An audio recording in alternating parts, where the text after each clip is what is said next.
Forget to Remember Krishna, Krishna from Forget to Remember. Do you have the timer ready? The cards.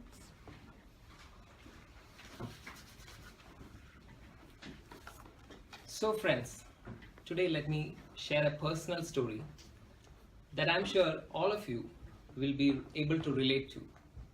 You'll soon know why. So this story happens in a village, in the village of Kharagpur. So Kharagpur is famous for two things. One, the world's longest railway platform. And two, it's a college, it's an institution, IIT, Indian Institute of Technology. So let's quickly go to one of the departments in IIT where a heated conversation is happening between two friends, between Mr. B and Mr. K.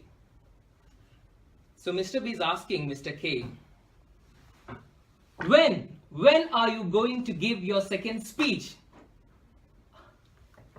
You have given your icebreaker and it has been 7 months since you gave your second speech. When finally will you give your second speech?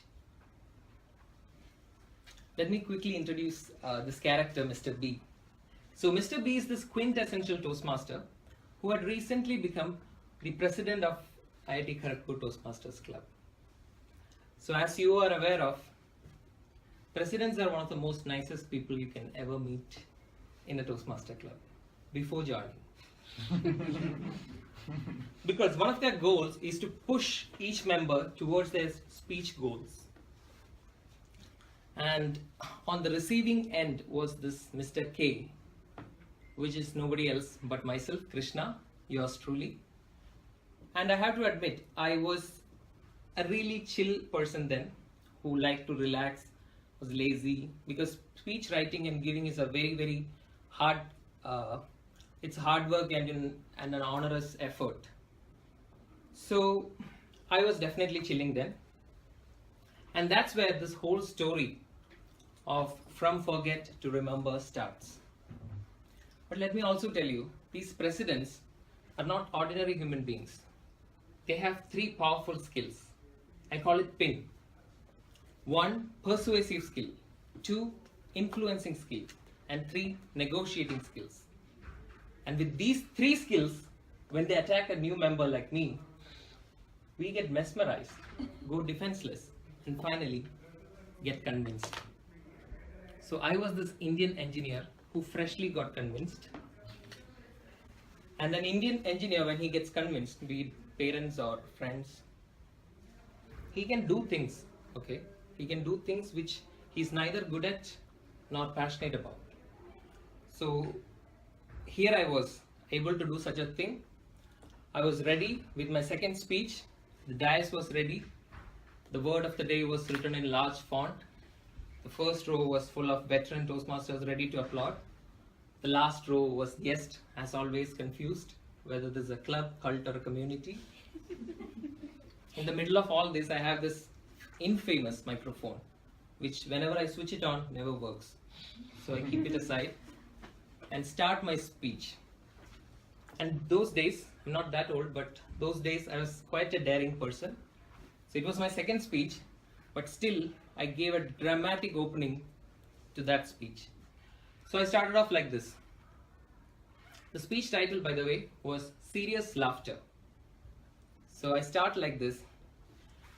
Whenever society faces decline in laughter, Krishna appears himself, manifests himself in the form of a Toastmaster to give a speech on laughter. While writing the speech, I was expecting a lot of laughter, but these IIT folks, nothing came. I gave a 2-second pause. I gave a 2 more second pause, expecting a smile. 5th second, I saw the counter making a note. That's when I accepted the reality that it's a long pause.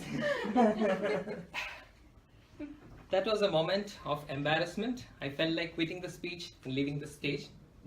That's where I learned the lesson number 1 in Toastmaster. Whatever you write in the speech, when you actually deliver, things may happen otherwise. But the point is, In the beginning of speech, it's natural to go wrong. You only have to move on. So I moved on to the second part of the speech. Second part, my idea was to take the audience, because it was serious laughter, to take the audience to the serious side of laughter. So a quick flashback here. A day back, I called my sister to get an understanding of what is this laughter as a phenomenon. My sister, by the way, is a doctor. So I asked her, what is this science about laughter, right? I wanted basically a definition of laughter.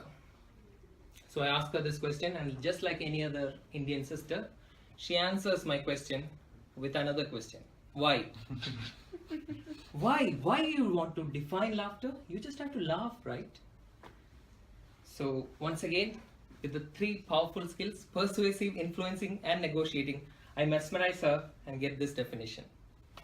So here I got the definition. I'm in front of the audience with a serious face because I'm transitioning.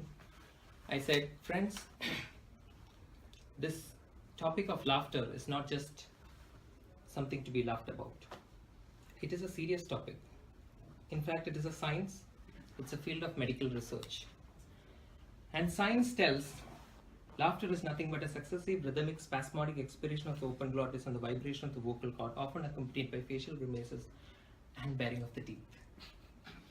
So this went down later as the weirdest moment in the history of Kharagpur Toastmasters Club.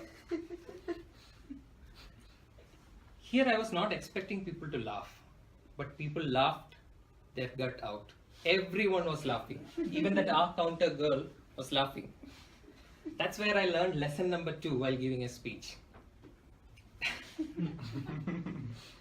That even in the middle of a speech, things can go wrong. You just have to move on. And I reached the last part of the speech, which was the conclusion, where I said there are 2 types of laughter. Type 1 is when you laugh at others. 99% of the people, 99% of the time, practice this type of laughter. This is the most disappointing, most disheartening, and most disgusting type of laughter. So discard it. Type 2 is not just a type of laughter. It's a milestone of maturity. It's a sign of growth. So friends, I don't want you to remember anything from my second speech. I want you to forget the first type of laughter and practice the second. This is where I ended my second speech then. And today I'm in a very similar situation. This is my second speech in my storytelling manual. And I have a message for you, which is completely contrary to what I said then. Remember every speech of yours and others. Because like me, you will also reach a point where you have to take up storytelling manuals and you will be running around for ideas for stories to tell. And that's when you realize there is a story in every speech. Thank you. Thank you, Toastmasters.